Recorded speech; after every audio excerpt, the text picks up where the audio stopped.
Good morning dear students. আজকের এই ভিডিওতে আমরা class 12 2026 fourth semester ABTA test paper থেকে জিওগ্রাফি তোমাদের পেজ, এখানে যে পেজ দেওয়া আছে সেই পেজের মধ্যে এখানে 132 অর্থাৎ এসি 132 পেজের সম্পূর্ণ সমাধান নিয়ে আসছি। এখানে এসি 132 133 পেজে যে তোমাদের প্রশ্নগুলো আছে, part A, part B, part C, সকল প্রশ্নগুলোর উত্তর নিয়ে আসছি।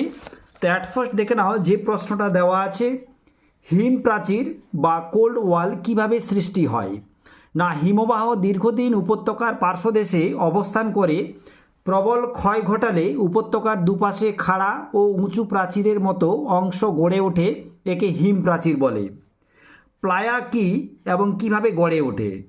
শুষ্ক অঞ্চলে অবস্থিত অগভীর লবণাক্ত বা শুকনো হ্রদদলকে প্লায়া বলে। বৃষ্টির জল জমে পরে তীব্র বাষ্পীভবন, জল শুকিয়ে গেলে প্লায়ার সৃষ্টি হয়। এটা কিভাবে গড়ে ওঠে, তাই তো।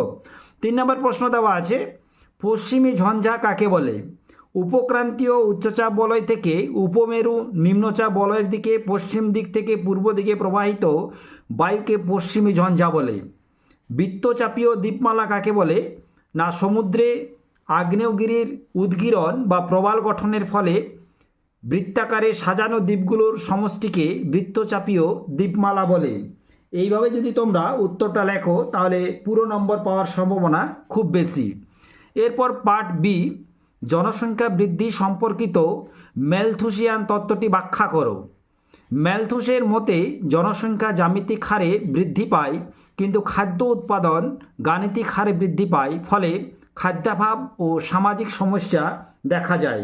ইংলিশের অনেকগুলো পেজ এর সমাধান দেওয়া হয়ে গেছে, চাইলে তোমরা দেখতে পারো।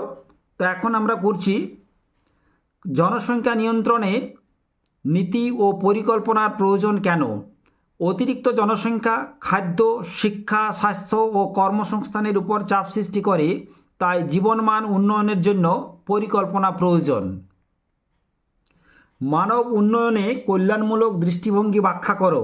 এই দৃষ্টিভঙ্গিতে স্বাস্থ্য, শিক্ষা ও জীবনযাত্রার মান উন্নয়নের মাধ্যমে মানুষের সামগ্রিক কল্যাণকে গুরুত্ব দেওয়া হয়। বিশ্ব জনসংখ্যার পরিবর্তনে পরিবেশের প্রভাব উল্লেখ করো। জনসংখ্যা বৃদ্ধির ফলে বনভূমি ধ্বংস, দূষণ বৃদ্ধি ও প্রাকৃতিক সম্পদের অতিরিক্ত ব্যবহারে সম্পদ নষ্ট হয়। উদাহরণসহ এর 5 নম্বরে উদাহরণসহ কাম্য জনসংখ্যার সংজ্ঞা দাও। কাম্য জনসংখ্যা বলতে সেই পরিমাণ জনসংখ্যাকে বোঝায় যা একটি দেশের প্রাকৃতিক সম্পদ ও অর্থনৈতিক উন্নয়নের সঙ্গে সামঞ্জস্যপূর্ণ এবং সর্বাধিক উৎপাদন ও জীবনমান নিশ্চিত করে। উদাহরণ, জাপানের জনসংখ্যা প্রায় কাম্য জনসংখ্যার কাছাকাছি। হ্যাঁ, আর একটা জিনিস বলে রাখছি, আজকের ভিডিওটি যদি তোমাদের ভালো লাগে অবশ্যই লাইক করবে, বন্ধুদের সাথে শেয়ার করবে, আর এমন এক্সাম ওরিয়েন্টেড ক্লাস পেতে অবশ্যই চ্যানেলটিকে সাবস্ক্রাইব করে রাখবে। এরপর নেক্সট কোশ্চেন, বয়সলিঙ্গ পিরামিড কি। বয়সলিঙ্গ পিরামিড হলো একটি চিত্র বা গ্রাফ যেখানে একটি দেশের জনসংখ্যাকে বয়স ও লিঙ্গভিত্তিক শ্রেণী বিন্যাস করে প্রদর্শন করা হয়। মানব উন্নয়ন বলতে কী বোঝো। মানব উন্নয়ন বলতে মানুষের জীবনযাত্রার মান উন্নত করা, যেমন শিক্ষা, স্বাস্থ্য ও আয়ের সুযোগ বৃদ্ধি করাকে বোঝায়।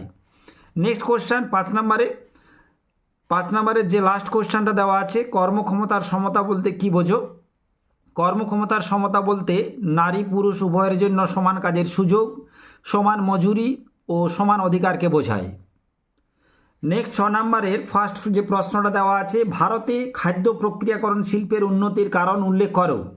ভারতে কৃষিজ কাঁচামালের প্রাচুর্য, বিশাল আভ্যন্তরীণ বাজার ও সস্তা শ্রমশক্তি খাদ্য প্রক্রিয়াকরণ শিল্পের উন্নতিতে সহায়ক। এছাড়া সরকারি নীতি, আধুনিক প্রযুক্তি ও রপ্তানি চাহিদাও এই শিল্পের বিকাশ ঘটিয়েছে।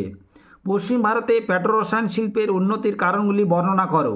পশ্চিম ভারতে তেল ও প্রাকৃতিক গ্যাসের প্রাপ্যতা, উন্নত বন্দর, উন্নত পরিবহন ব্যবস্থা ও বড় বাজার এই শিল্পের বিকাশে সাহায্য করেছে।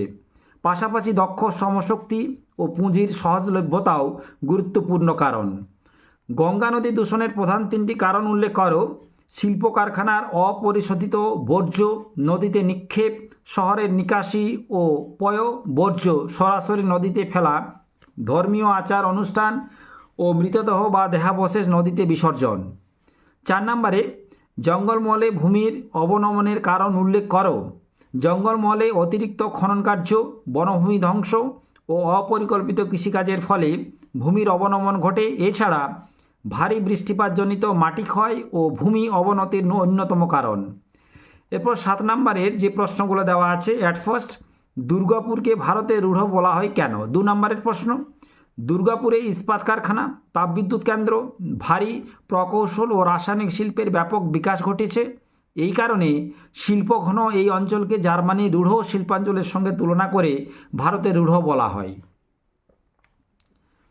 স্থিতিশীল উন্নয়ন কাকে বলে? বর্তমান প্রজন্মের প্রয়োজন পূরণ করেও ভবিষ্যৎ প্রজন্মের সম্পদের উপর বিরূপ প্রভাব না ফেলে যে উন্নয়ন সাধিত হয় তাকে স্থিতিশীল উন্নয়ন বলে। আইসিটি কি? অর্থাৎ ICT information and communication technology বলতে তথ্য সংগ্রহ, তথ্য সংরক্ষণ, প্রক্রিয়াকরণ ও আদান প্রদানের জন্য ব্যবহৃত কম্পিউটার, ইন্টারনেট ও টেলিযোগাযোগ প্রযুক্তিকে বোঝায়। পশ্চিমবঙ্গে আর্সেনিক দূষণের মূল 2টি কারণ উল্লেখ করো।